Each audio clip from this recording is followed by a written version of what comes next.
అందరికీ నమస్కారం. నేను మీ వెంకటేశ్వరి. ఈరోజు అందరికీ ఉగాది శుభాకాంక్షలు.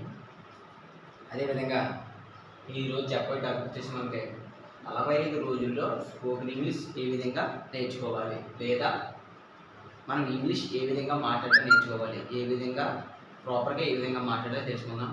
ఇందులో మనకి ముఖ్యంగా తెలుసుకోవాల్సింది ఏంటంటే subject plus verb plus objective. మనం పూర్తిగా ఇంగ్లీష్ మాట్లాడాలి అంటే ఎటువంటి గ్రామర్ మిస్టేక్ లేకుండా ఏ విధంగా నేర్చుకోవాలి, ఏ విధంగా మాట్లాడాలి, ఏ విధంగా రాయాలి తెలుసుకోవాలంటే మనం ఇందులో ఫస్ట్ ఆఫ్ ఆల్ నేర్చుకోవాల్సింది ఏంటంటే మనకి సబ్జెక్ట్. డే 1 క్లాస్లో వచ్చేసి మనకి సబ్జెక్ట్ కోసం నేర్చుకుందాం. ఈ సబ్జెక్ట్ అనేదిలో ఇందులో 7 సబ్జెక్టులు ముఖ్యంగా కావాలి. మనకి ఇంగ్లీష్ నేర్చుకోవాలి అంటే పర్టికులర్గా మనం 7 సబ్జెక్టులు తెలుసుకోవాలి, అదేవిధంగా నేర్చుకోవాలి. అవి ఏంటో మనం ఇప్పుడు చూద్దాం. ఫస్ట్ వచ్చేసి మనకి ఐ అంటే ఏంటి ఇక్కడ? నేను లేదా నాకు, ఓకేనా? అదేవిధంగా వి వచ్చేసి లేదా మేము లేదా మనము, ఓకేనా? 3 వచ్చేసి యు, మీరు లేదా నువ్వు. తర్వాత వచ్చేసి దే అంటే వారు.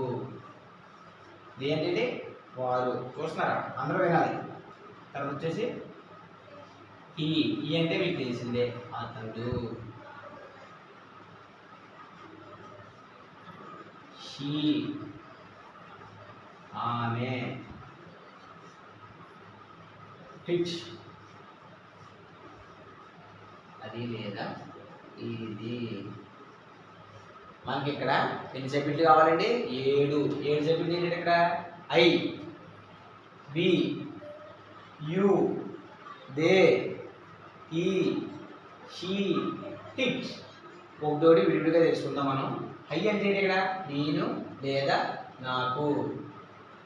ఇక్కడ ఐ అంటే నేను లేదా నాకు. ఐఎమ్ ఏ స్టూడెంట్, నేను ఒక విద్యార్థి. ఐ సమ్ వాటర్, నాకు నీరు కావాలి. ఐ లెర్న్ ఇంగ్లీష్, నేను ఇంగ్లీష్ నేర్చుకోవాలి. ఐ వాంట్ ఫుడ్, నాకు ఆహారం కావాలి.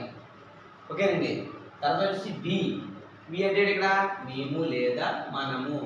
వీఆర్ ఏ ఫ్రెండ్స్, మేమందరూ